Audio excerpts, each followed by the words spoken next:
जय हिंद, जय भारत। नमस्कार दोस्तों, मैं अभिषेक शर्मा अपने इस यूट्यूब चैनल पीपीसी लर्निंग में आप सभी का स्वागत करता हूं। हरियाणा जीके की हमने जो सीरीज स्टार्ट की है उसका आज हमारा टॉपिक क्या है? हरियाणा की झीलें, लेक्स इन हरियाणा। वैसे तो हमारे हरियाणा में बहुत सी झीलें हैं, बहुत से तालाब हैं, लेकिन एग्जाम में जिन जिन से रिलेटेड महत्वपूर्ण क्वेश्चन पूछे जाते हैं, इस छोटी सी वीडियो में हम सिर्फ उनको कवर करेंगे। चलिए शुरू करते हैं। देखिए किस तरह से पूछा जा सकता है कि जैसे दमदमा झील किस जिले में है, मेनली यही क्वेश्चन पूछा जाएगा। दमदमा झील है गुरुग्राम में, खलीलपुर झील है मेवात में। अब मेवात का दूसरा नाम क्या है? नूह। ये बात भी आपको पता होगी। कोटला झील भी मेवात में है यानी नूह में है। बड़खल झील है फरीदाबाद में। धोद झील है फरीदाबाद में। और ये जो म्यूर झील है ये है फरीदाबाद में। ठीक है, तो आप अगर इनको एक दो बार पढ़ेंगे ये आपके याद हो जाएंगे। जो कर्ण झील है वो करनाल में है। करनाल को किसके द्वारा बसाया गया था? करनाल को राजा कर्ण के द्वारा बसाया गया था और राजा कर्ण के नाम पे, दानवीर कर्ण के नाम पे ही इसका नाम करनाल पड़ा।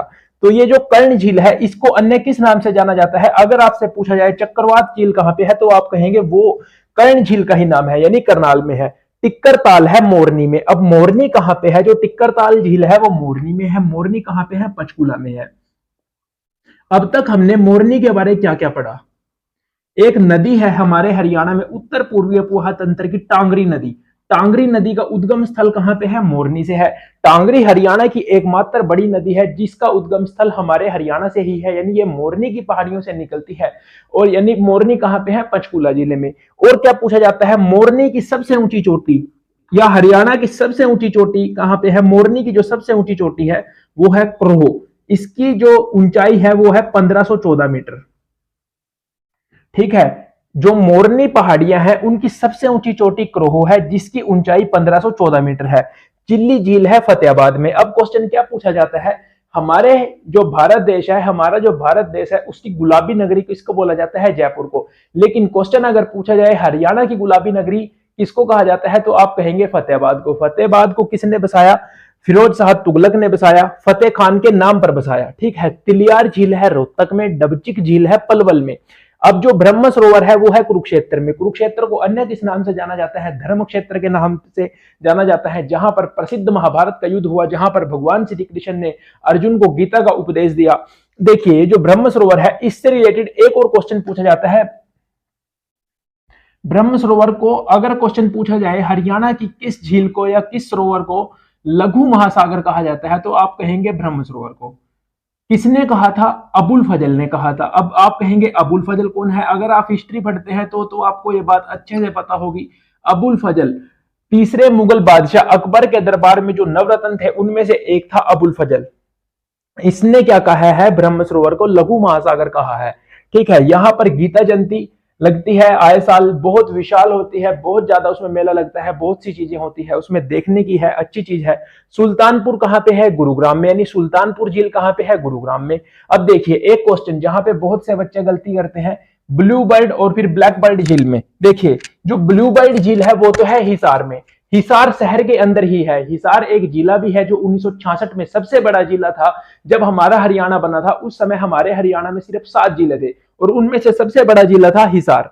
ठीक है, तो जो ब्लू बर्ड झील है वो हिसार जिले में है और अगर शहर पूछा जाए तो हिसार में ही है। लेकिन जो ब्लैक बर्ड झील है वो भी हिसार में ही है, लेकिन जो शहर पूछा जाए तो वो हांसी में है। अब हांसी एक शहर है जो हिसार के अंदर आता है, हिसार जिले के अंदर आता है, ये बात आप याद रखेंगे। बसई जो झील है वो गुरुग्राम में है। बसई आर्द्र भूमि भी है। हमारे भारत में कुल कितनी आर्द्र भूमियां हैं अगर आपको पता है तो प्लीज कमेंट में जरूर बताइए, एक वीडियो इन पे अलग से बनाई जाएगी। भीमकुंड कहां पे है? गुरुग्राम में है। हथिनी कुंड कहां पे है? जो हथिनी कुंड जोहड़ कहां पे है? वो है यमुनानगर में। हथिनी कुंड किस चीज के लिए फेमस है? हथिनी कुंड बैराज के लिए फेमस है। अब देखिए हथिनी कुंड अगर आप पढ़ रहे हैं तो आपको ताजेवाला के बारे में भी पता होना चाहिए। ताजेवाला, अब तक हमने जितनी क्वेश्चन पढ़े हैं वहां पे ताजेवाला का जिक्र कहां पे हुआ है? हमारे हरियाणा का सबसे पूर्वी गांव, सबसे पूर्वी किनारा, यानी अगर पूछा जाए हरियाणा का सबसे पूर्वी जिला यमुनानगर, सबसे पूर्वी स्थान आप कहेंगे ताजेवाला। ताजेवाला वह स्थान है जहां से हरियाणा में यमुना नदी प्रवेश करती है। ताजेवाला बैराज पुराना बैराज हो गया था इसलिए हथनी कुंड बनाया गया। यहां से यमुना नदी में जो पानी है उसको कंट्रोल किया जाता है। अब जैसे यमुना नदी के कारण जो बाढ़ आई तो आप लोग न्यूज में सुनते होंगे, खबरों में सुनते होंगे कि हथिनी कुंड बैराज से इतना पानी छोड़ दिया गया। ठीक है, यहीं से पश्चिमी यमुना नहर, पूर्वी यमुना नहर निकलती है।